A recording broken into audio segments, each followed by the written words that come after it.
Bienvenue sur la chaîne Lotus Pacham. Donc on fait les news pour les flammes jumelles aujourd'hui. Donc je vais prendre 3 cartes. Alors change de jeu, voilà, donc il ne faut pas être déstabilisé. Donc là en fait on est avec des personnes qui sont en train de, on va dire, commencer à avancer. Vous allez être dans l'action. Par contre, en fait, on sent qu'il y a quand même un problème au niveau des messages. Il y a des gens qui peuvent être beaucoup plus rigides. Voilà, c'est ce qui me vient en tout cas. Ça concerne évidemment, là on est dans le plexus solaire. Et il y a quelqu'un qui est en train de se battre pour essayer, on va dire, de sortir d'une situation.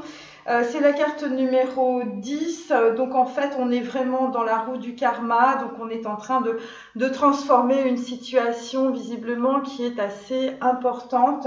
En tout cas, qui demande beaucoup d'énergie. C'est ce que je sens. Donc là, en fait, nous avons en fait une personne qui n'arrive pas à sortir, on va dire, d'un cercle récurrent karmique. Donc voilà, donc là c'est un vrai, il y a quelque chose en fait, vous prenez conscience en fait de votre abondance, que visiblement il y a quelque chose qui ne se réalise pas dans votre vie. Ensuite, nous avons beaucoup de nuages, mes amis. Donc voilà, là on a beaucoup d'émotionnel. On est presque dans une forme de dépression. Voilà, parce qu'on a pris conscience de quelque chose. Et là, vraisemblablement, en fait, eh bien, il y a des personnes autour de vous. Voilà, visiblement, il y a comme soit une dualité du mental, soit en fait, il y a des gens qui sont en train de quitter des situations. Moi, c'est ce que je perçois parce que en fait, il y a on va dire des mises en lumière. Alors, ça peut être au niveau d'un cercle relationnel, comme ça peut être au niveau familial et au niveau sentimental. Alors, je prends tout de suite mes tarots.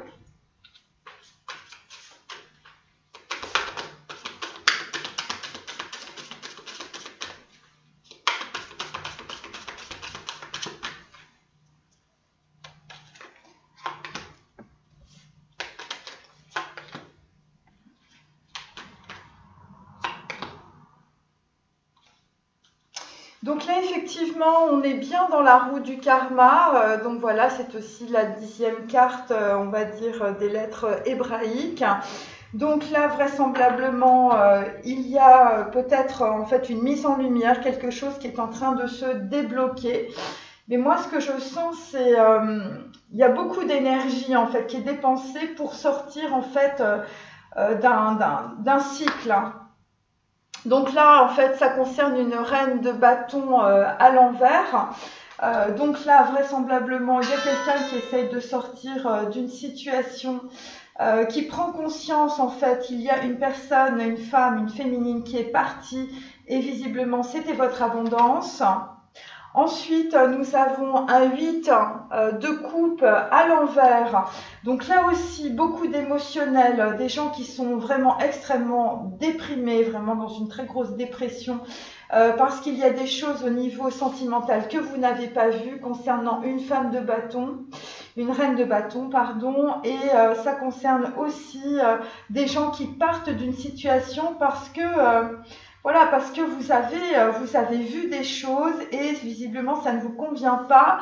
Nous avons une reine de denier à l'envers, donc là effectivement on part, on va dire, d'une situation où en fait vous étiez engrammé dans la matière. Ça fait partie de votre cercle karmique, ça fait partie de votre chemin de vie. Vous avez un choix à faire visiblement entre la passion et la matérialité. Il y a des gens qui sont extrêmement engrammés dans la matière et ça fait partie de votre parcours de vie puisque nous avons la roue de la fortune. Donc là, on va dire, c'est un petit peu comme si vous aviez le libre arbitre, vous voyez. C'est-à-dire que vous avez compris des choses et là, en fait, il y a deux possibilités. Mais là, en fait, on a des personnes qui sortent vraiment je veux dire, des valeurs matérielles, des représentations sociales. Il y a des mises en lumière dans les familles, dans les réseaux amicaux. Donc là, on a un apprenti de denier, donc on a quelqu'un qui veut se déplacer, qui veut avancer, et c'est par rapport à un projet visiblement qui est très important et qui fait partie de votre contrat d'âme. Donc, effectivement, par rapport à un 2 de coupe, alors là, nous avons 2 femmes, donc c'est plus spécifiquement pour 2 femmes. Donc, un 2 de coupe, on est bien sur une flamme jumelle, avec une personne qui est partie, une reine de bâton aussi, qui est peut-être aussi un peu déprimée. À côté, nous avons une jeune fille de denier, mais qui est à l'envers.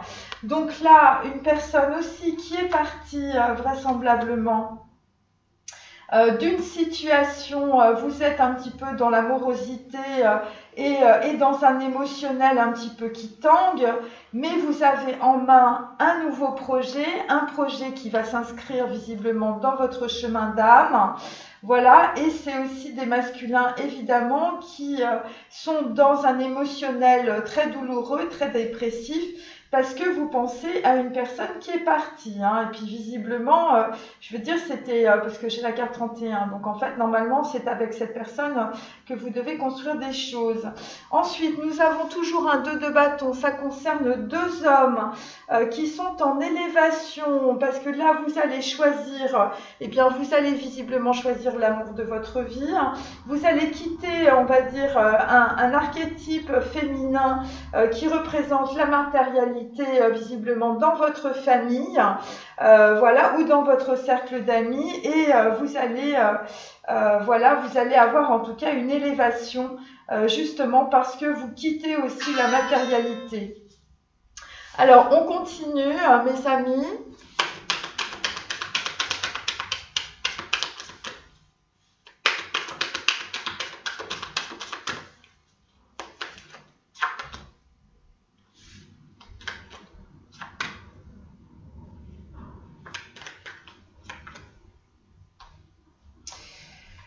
Donc là, effectivement, nous avons un 7 de bâton. Il y a quelqu'un qui pouvait être ou qui est actuellement dans l'indécision. Donc voilà, eh bien écoutez, un 7 de bâton, vous vous êtes battu, on va dire, avec les membres de votre famille, vous vous êtes battu aussi avec vos cercles sociaux, vos amis, visiblement personne n'est d'accord avec votre décision, ça concerne évidemment l'amour, ça concerne une décision que vous êtes en train de prendre. En même temps, c'est la carte numéro 29 qui est inversée, donc on peut dire que dans une situation, vous n'avez pas pris votre décision parce que vous n'avez pas vu quelque chose, il vous manquait des informations. Et là, vraisemblablement, ça concerne soit la dualité du mental, c'est-à-dire vous êtes toujours sur des croyances qui sont fausses, et ça concerne aussi des personnes, évidemment, qui vous empêchent d'avancer, puisqu'on est sur un 11 inversé, un 29, 11 inversé, pardon. Et ça concerne des gens qui n'ont pas encore pris connaissance de quelque chose qui est très important et qui va leur permettre, en fait, eh bien, de prendre une décision. Donc là, on est sur un apprenti de denier, donc c'est timide, on a envie de sortir d'une situation, mais on a quand même beaucoup de mal parce qu'on est retenu évidemment par un karma extrêmement lourd, qui est un karma familial, qui est un karma cellulaire. Je veux dire, vous allez faire des choses complètement différentes de vos ancêtres. Hein. Donc là, c'est clair que c'est une première, visiblement. Voilà. Donc c'est pour ça que nous avons le chevalier de denier à l'envers, parce qu'effectivement par rapport à une femme, une reine de bâton, eh bien vous êtes dans l'inaction parce que vous ne voyez pas évidemment les choses de cette façon. Je vous rappelle que nous avons justement un cercle karmique qui se referme sur quelqu'un sur la première carte. Donc vous êtes dans l'inaction et ça concerne aussi des dépendances. Donc voilà, et donc là vraisemblablement il y a quand même une flamme jumelle, voilà. Et donc là après nous allons aller par les chemins de traverse avec le 9 de bâton, mais vous avez accumulé énormément de retard, donc voilà. Donc là en fait on va probablement avoir un éclaircissement par rapport justement à une situation qui est totalement embourbée. Ça concerne, je veux dire, vous êtes dans vous êtes déprimé, vous êtes dans la mélancolie, vous êtes dépressif par rapport à une jeune femme avec laquelle en fait vous voulez faire des choses. Et là, nous avons le néant. Donc, en fait, on a la mortalité à l'envers. Donc là, on quitte, en fait, dire une situation qui s'est produite dans la matière qu'on a vu lors de mes dernières vidéos, où vraisemblablement soit une personne est morte, soit en fait vous avez suivi une très grosse transformation. En tout cas, vous êtes en train de sortir de façon karmique de valeurs erronées concernant la matière, concernant l'argent. Ce sont des personnes qui étaient totalement enfermées dans des valeurs matérielles, hein, des valeurs sociales. Et là, vraisemblablement, avec la carte numéro 17, hein, qui correspond à peu, qui correspond, on va dire, à une certaine forme aussi de dépression. Voilà, il y a une personne visiblement qui était un peu votre étoile. Et là, visiblement, eh bien, vous avez pris conscience de quelque chose et vous êtes obligé d'avancer justement par rapport à une décision à prendre. Donc voilà, alors on va continuer encore un petit peu. Là, je suis sûre. J'ai 11. Oh, c'est dingue.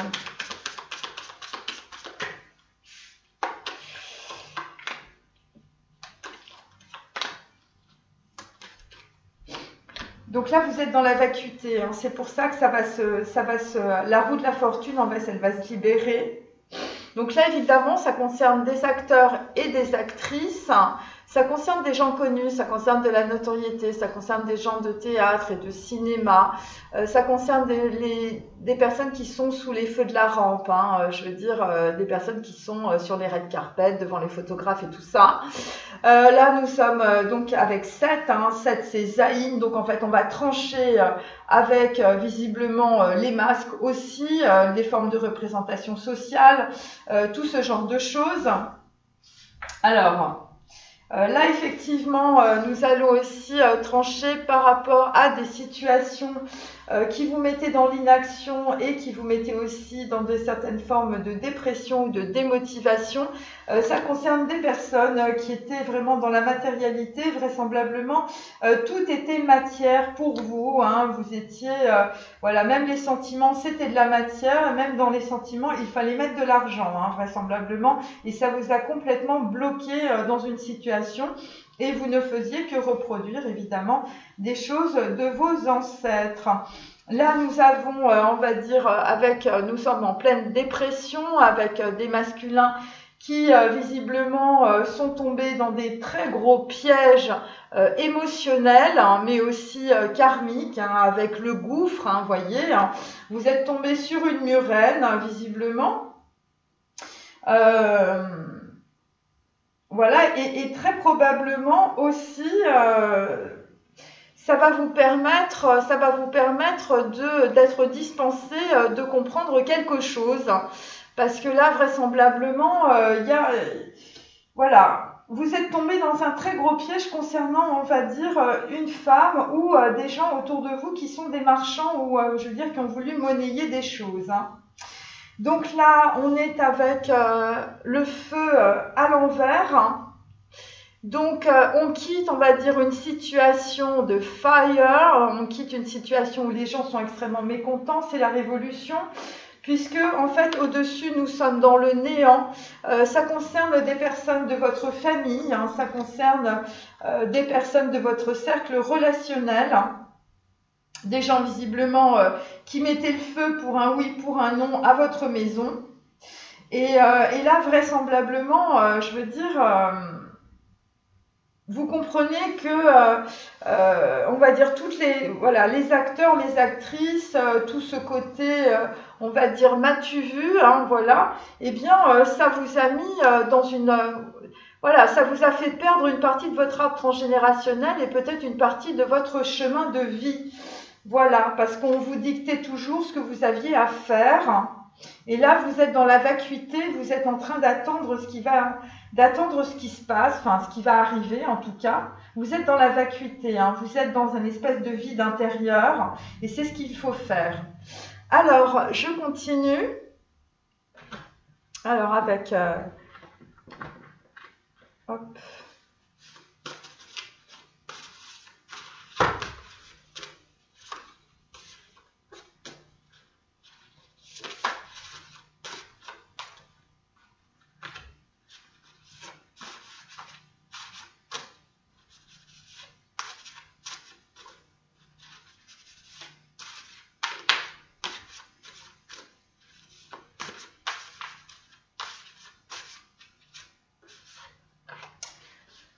Alors, nous avons, mais en puissance, nous sommes tous libres, libres d'en finir avec la pensée de ce que nous n'avons pas réussi à faire. Ces forces et ces facultés qui sont en nous, personne n'a jamais osé imaginer qu'elles sont sans limite. Alors, évidemment, cette carte, en fait, est à l'envers. Je vous la montre. Voilà, mais cette carte va arriver. Voilà, pour l'instant, vous n'êtes pas encore là, hein, voilà. C'est une grande ouverture. Vous allez prendre conscience, en fait, de votre puissance. Vous allez finir par être libre, en tout cas dans votre pensée. Et vous allez réussir à faire ce que, en fait, les membres de votre famille, je veux dire de votre arbre généalogique, n'ont pas réussi à faire. Vous avez des forces et des facultés. Et vraisemblablement, dans votre famille, personne ne les a imaginées auparavant. Voilà. Alors, sur, on va dire, la reine de bâton, les marchands et l'inaction, nous avons en fait la loterie sexuelle. Voilà, c'est un peu comme ça que je parle de cette carte. Donc, vraisemblablement, eh bien, les marchands, c'était surtout pour de la sexualité. Donc voilà, c'est pour ça que vous étiez dans l'inaction par rapport à votre flamme jumelle. Je ne bronchais pas, même quand le bon Dieu d'arrière-train se mit à tourner comme une roue de loterie. Donc en fait, on a des masculins qui ont perdu beaucoup d'argent visiblement dans des relations sentimentales et sexuelles qui n'étaient que des relations d'affaires. Alors après, nous avons donc quelqu'un qui est très dépressif, quelqu'un qui est dans un gouffre. Pourquoi vous êtes dans un gouffre? Eh bien parce que vous ne voyez pas votre flamme jumelle et vous ne voyez pas que vous êtes amoureux. Oui, c'est vrai, je suis amoureux, c'est un fait, j'ai trouvé un être que j'aime vraiment. Cette carte est à l'envers pour le moment, donc en fait c'est l'élément qu'il vous manque visiblement. Et pourquoi? Eh bien parce que vous avez été dans des impasses ou dans des chemins de traverse et ça vous a mis dans un gouffre, mes amis.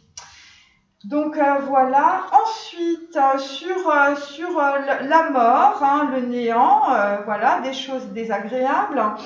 Alors, je vous montre cette carte, on est dans la dualité du mental. Ceux qui sont persuadés de la toute-puissance du travail et de l'intelligence ne rencontreront jamais que des déceptions. Voilà, donc en fait, vraisemblablement, eh bien, vous êtes dans les déceptions parce que vous étiez, voilà, vous avez fait marcher votre cerveau, mais vraisemblablement pas dans le bon sens. Et voilà, et vous avez beaucoup travaillé, et là, vous allez être dans la vacuité, et c'est comme ça, en fait, que vous allez arriver à sortir, en tout cas, de cette situation qui, je vous le répète, est une situation karmique. Hein. Donc voilà, et vous allez pouvoir équilibrer, en tout cas, votre émotionnel. Alors, on va finir avec les petits artistes.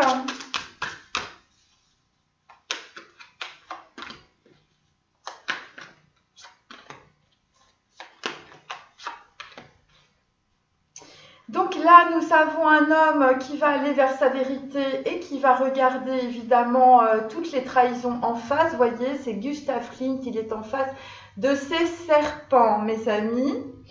Donc vraisemblablement, vous allez comprendre que les gens qui sont en face de vous ne sont que des parties d'autoportrait. Voilà, c'est des parties de vous-même. Et donc, vraisemblablement, eh bien, on va dire aussi, par rapport à vos dépendances sexuelles et affectives, l'érotisme va fluctuer avec le temps. Alors, ensuite, nous avons avec, visiblement, le Corbusier, je veux dire, un homme qui a une pipe, visiblement, ou qui aime les pipes. Eh bien, nous avions une personne qui était dans la loterie du sexe. Voilà, un homme d'un certain âge avec des petites lunettes. Voilà, un marchand. Eh bien, évidemment, en théorie, c'était parfait de faire des contrats sexuels comme on faisait des contrats financiers, mais en pratique, évidemment, ça ne vous a apporté que des problèmes financiers. Alors, ensuite, nous avons Rem Koolhaas. Voilà, alors Rem Koolhaas, lui, il veut construire, hein, il a sa petite maison, c'est un très grand architecte, hein, mes amis. Mais le problème de Rem Koolhaas, eh bien, vous avez construit à l'envers. puisque votre maison est à l'envers. Pourquoi? Eh bien, parce que, en fait, visiblement, vous étiez amoureux. Et vous avez trouvé un être visiblement que vous aimez, mais visiblement vous ne l'avez pas vu, hein, parce que vous avez, voilà, vous avez oublié de respirer vraisemblablement, et vous avez pensé en premier, et donc là, vraisemblablement vous étiez partis dans un gouffre, hein, mes amis, avec Rem Koolhaas, un homme qui n'a pas de cheveux, hein, un homme chauve. Alors ensuite, nous avons Cindy Sherman. Alors Cindy Sherman, évidemment, les acteurs, les actrices, voilà, la bisexualité, vous êtes bipolaire visiblement. Et pourquoi? Eh bien parce que vous avez évidemment beaucoup trop soit travaillé visiblement au niveau du mental, hein. Il y a eu une énorme dualité du mental évidemment qui vous a empêché de voir la vérité, et vraisemblablement soit vous êtes passé dans on va dire une expérience extrêmement douloureuse avec la mort, soit vous êtes passé à côté de la correction, mes amis, et là visiblement bien vous allez comprendre qu'avec les acteurs et les actrices, eh bien vous n'étiez pas vous-même, hein, vous étiez toujours en train de mettre des masques, un petit peu comme votre maman ou votre archétype féminin, peut-être que votre ami ressemblait beaucoup à votre mère, et cela ne vous a apporté que des déceptions, parce que visiblement, eh bien, vous n'étiez jamais vous-même. Voilà, et donc là, vraisemblablement, avec un Gustav Klimt, eh bien, vous allez aller vers la vérité, et vous allez notamment sortir du théâtre, notamment avec une femme, et ça a été extrêmement sanglant au niveau des malveillances. On a énormément, on va dire, parler sur vous, hein, je veux dire, et c'est pour ça que vous étiez ou vous êtes toujours dans cette situation, on va dire, de blocage avec la roue de la fortune. Mais ce que je peux vous dire, en tout cas, pour terminer, c'est que vraisemblablement, vous allez comprendre qu'en puissance, vous êtes libre, et là, vous allez aller vers quelque chose de complètement différent. Vous allez en finir avec les masques, visiblement, et avec Cindy Sherman. Et donc, en tout cas, vous avez en fait une pensée, et la pensée, en fait, ça va être d'être dans la vacuité. Donc, vous ne serez plus dans la dualité du mental. Voilà. Et donc, en fait, et là, vous allez évidemment reconnaître, en fait, eh bien, une féminine, vraisemblablement, vous allez passer, on va dire, la première. Allez, je vous dis à bientôt, salut!